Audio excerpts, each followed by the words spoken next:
देखिए, ब्रह्मा विष्णु महेश यानी 3 लोगों के बारे में मत सोचिए। एक बादलों पर तैर रहा है, दूसरा पहाड़ की चोटी पर बैठा है, तीसरा कुछ और कर रहा है। हम 3 लोगों की बात नहीं कर रहे। हम 3 मूलभूत आयामों की बात कर रहे हैं जिनके बिना अस्तित्व में कुछ भी नहीं हो सकता। अगर आप इन कहानियों को काफी नजदीक से देखें तो ब्रह्मा सृजन की शक्ति है। क्या अस्तित्व में सृजन है? बेशक। विष्णु रखरखाव हैं। Is maintenance happening? I'm not talking about Delhi, I'm talking about creation. क्या रखरखाव हो रहा है? मैं दिल्ली की बात नहीं कर रहा, मैं सृष्टि की बात कर रहा हूं। क्या रखरखाव हो रहा है? बेशक विनाश भी होता है ना? आपके शरीर के अंदर अभी करोड़ों कोशिकाएं मर रही हैं, करोड़ों नई कोशिकाएं बन रही हैं और अरबों का रखरखाव किया जा रहा है ना? तो आप इन 3 शक्तियों की अभिव्यक्ति हैं, और ये धरती भी, और ये सौर मंडल भी, और ये पूरी सृष्टि भी, ये इन्हीं 3 पहलुओं की एक अभिव्यक्ति है: सृजन, रखरखाव और विनाश। शायद आपको शिव से थोड़ा लगाव हो गया है और आप थोड़े विनाशकारी हो गए हैं, पर सभी 3 किसी न किसी अनुपात में काम कर रहे हैं, और यही पूरे ब्रह्मांड का आधार है। और स्थूल में भी यही 3 शक्तियां हैं, सूक्ष्म में भी यही 3 शक्तियां हैं, एटम यानी परमाणु में भी यही 3 शक्तियां हैं, और ब्रह्मांड में भी यही 3 शक्तियां हैं। ये एक बहुत ही सरल सी सृष्टि है। बस 3 मूलभूत शक्तियां, 3 मूलभूत गुण इतना बड़ा खेल खेल रहे हैं। बहुत बड़ा खेल है ना? बहुत ही बड़ा है ना? बहुत ही बड़ा खेल। बस 3 शक्तियां। शानदार काम हो रहा है सिर्फ 3 के साथ। तो ये 3 हैं, पर अगर आप पर्याप्त गहराई में जाते हैं तो ये बस एक हाथ है। इसी तरह ये सिर्फ एक है। हर जगह आप एक त्रिशूल देखते हैं। ये मत सोचिए ये कोई हथियार है। मुझे पता है कि कुछ लोग इसे हथियार जैसा इस्तेमाल कर रहे हैं। अगर आपको हथियार चाहिए तो मैं बता रहा हूं कि ये बहुत ही खराब हथियार है। अगर आप किसी की हत्या करना चाहते हैं तो त्रिशूल एक खराब हथियार है। ऐसे लोग जो लड़ने के बारे में कुछ नहीं जानते, सिर्फ वे ही त्रिशूल लेकर जाएंगे। बताइए हाँ या ना? क्या आप किसी को भी कोंच सकते हैं इस तरह के त्रिशूल से? त्रिशूल कोई हथियार नहीं है, ये एक प्रतीक है। अब शिव एक त्रिशूल लेकर चलते हैं इसलिए नहीं कि वे आपसे लड़ना चाहते हैं। उनके बेटे एक भाला रखते हैं, वो लड़ाई का हथियार है। वे लड़ते रहे। कार्तिकेय लगातार लड़ते रहे। शिव कभी नहीं लड़े, क्योंकि ये बस एक प्रतीक है। ये बस आपको ये दिखाने के लिए है कि सतह पर ये 3 हैं, भीतर गहराई में सब कुछ एक है। ये लगातार यही दर्शा रहा है। आप सोच रहे हैं कि ये एक हथियार है। नहीं, ये हथियार नहीं है। ये ठीक हथियार नहीं है ना? जब तक आप लोगों को धकेलना न चाहते हो। If you want to pierce people, it's not a good weapon. अगर आप लोगों में छेद करना चाहते हैं तो ये अच्छा हथियार नहीं है। तो ये 3, ये केवल सतह पर अलग हैं। भीतर गहराई में सब कुछ एक ही है, पर ये 3 अभिव्यक्तियां सृष्टि में सभी पहलुओं में साफ साफ मौजूद हैं। प्रोटॉन, न्यूट्रॉन, इलेक्ट्रॉन से लेकर कई दूसरे स्तर की अभिव्यक्तियों में ये हमेशा मौजूद है। तो महादेव का महत्व ये है कि ये जब ये तीनों एक की तरह काम कर रहे हैं तो वो महादेव हैं। ये 3 देव हैं।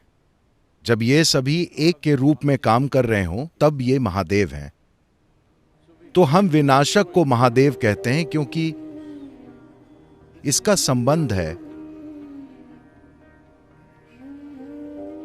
ब्रह्मा का संबंध है सृजन से। विष्णु। उनका संबंध है सृष्टि के संचालन से। शिव शून्यता है। ये दोनों सृष्टि और रखरखाव, इनका अस्तित्व सिर्फ शून्यता की गोद में ही है। सृष्टि में मौजूद खाली स्थान ही है जिसका विस्तार सबसे ज्यादा है, जो असीम है, और यही वो गोद है जिसमें सृष्टि बनती है और गायब हो जाती है ना? ये घटती है, अपना संचालन करती है और बिखर जाती है। सब कुछ शिव की गोद में होता है क्योंकि वे शून्यता हैं। शिव यानी वो जो नहीं है, शिव यानी वो जो नहीं है। तो वो जो नहीं है उसके आगे हम सर झुकाते हैं क्योंकि वही असली चीज है। आज मॉडर्न साइंस धीरे धीरे उसी ओर बढ़ रहा है। कुछ समय पहले तक वे मानते थे कि इलेक्ट्रोमैग्नेटिक फोर्सेस और न्यूक्लियर फोर्सेस और ग्रेविटी ही सब कुछ है। अब जैसे जैसे वे और गहराई में जाते जा रहे हैं, क्या आपको पता है मॉडर्न साइंस में आज भी ग्रेविटी की कोई व्याख्या नहीं है। आइजैक न्यूटन ने सिर्फ आपको यह बताया कि सेब नीचे गिरता है, जिसे हर गांव का लड़का जानता था। सौभाग्य से वो नीचे गिरता है, ऊपर नहीं जाता। उन्होंने इसकी कोई व्याख्या नहीं दी, कोई गणितीय आधार नहीं दिया। बस उन्होंने कहा कि ये नीचे गिरता है और कुछ नहीं।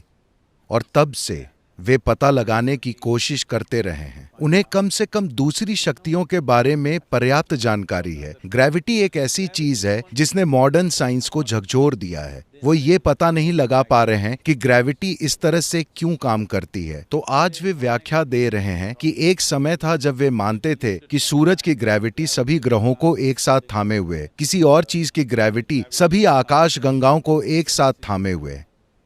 अब वे कह रहे हैं कि हर जगह कोई डार्क फोर्स यानी काली शक्ति मौजूद है। विवरण की कमी की वजह से, क्योंकि वे उसका कोई भी गुण नहीं जानते, वे उसे एक डार्क फोर्स कह रहे हैं।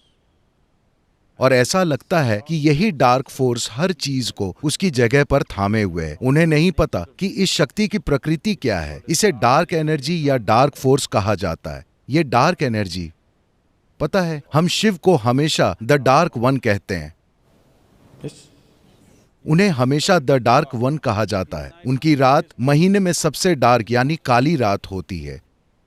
तो आधुनिक वैज्ञानिक अपनी ही भाषा में कह रहे हैं कि शिव हर चीज को एक साथ थामे हुए है। अब मैं नहीं चाहता कि आप एक आदमी की कल्पना करें जो वहां बैठकर हर चीज को साथ थामे हुए है। ये ऐसा नहीं है। शिव यानी वो जो नहीं है, और वो जो नहीं है उसे सबसे ऊंचा माना जाता है, क्योंकि वो जो नहीं है वही सृष्टि में सबसे बड़ी अभिव्यक्ति है कि नहीं?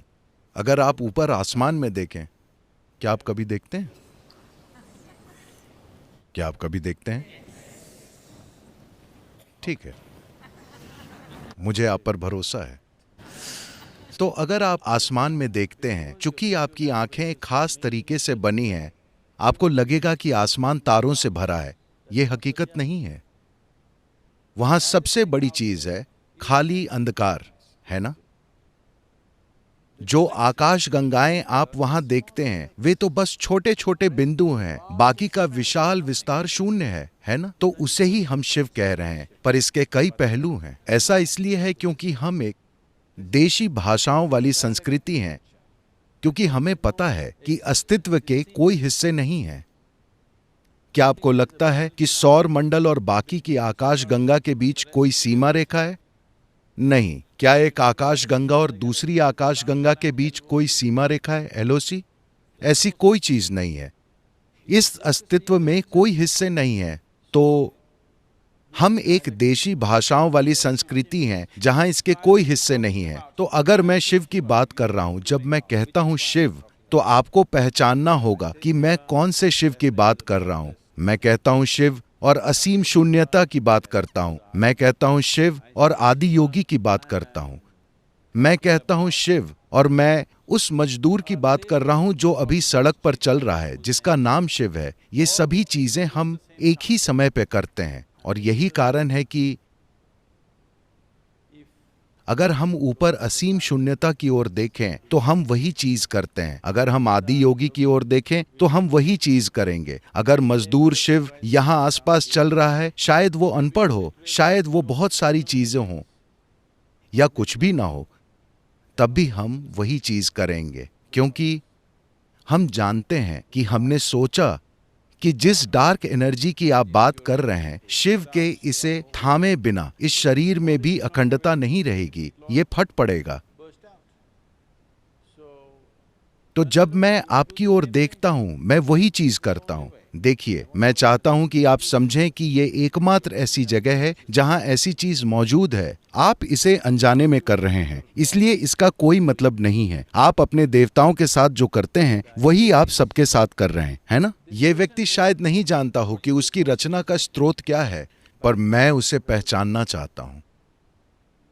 शायद वो नहीं जानता कि सृष्टा उसके भीतर धड़क रहा है, लेकिन इसे देखना मेरा परम अधिकार है। अगर मैं इसे देखता हूं, ये मेरे लिए अंतर लाता है। अगर वो इसे देखते हैं तो ये उनके लिए चमत्कार कर देगा, पर अभी मैं इसे देखना चाहता हूं। तो आप जो अपने भगवान के साथ करते हैं वही आप अपने पड़ोसी के साथ करते हैं, वही चीज आप अपने नौकर के साथ करते हैं, वही चीज आप अपने गाय के साथ या हाथी या पत्थर या कुछ भी, क्योंकि आप कोई भी मौका चूकना नहीं चाहते। आप एक कोशिश करना चाहते हैं, आप चाहे जहां भी हो, ये देखने की कि सृष्टि का स्रोत लगातार सृष्टि के हर कण में धड़क रहा है और कोई भी इसे नकार नहीं सकता, है ना?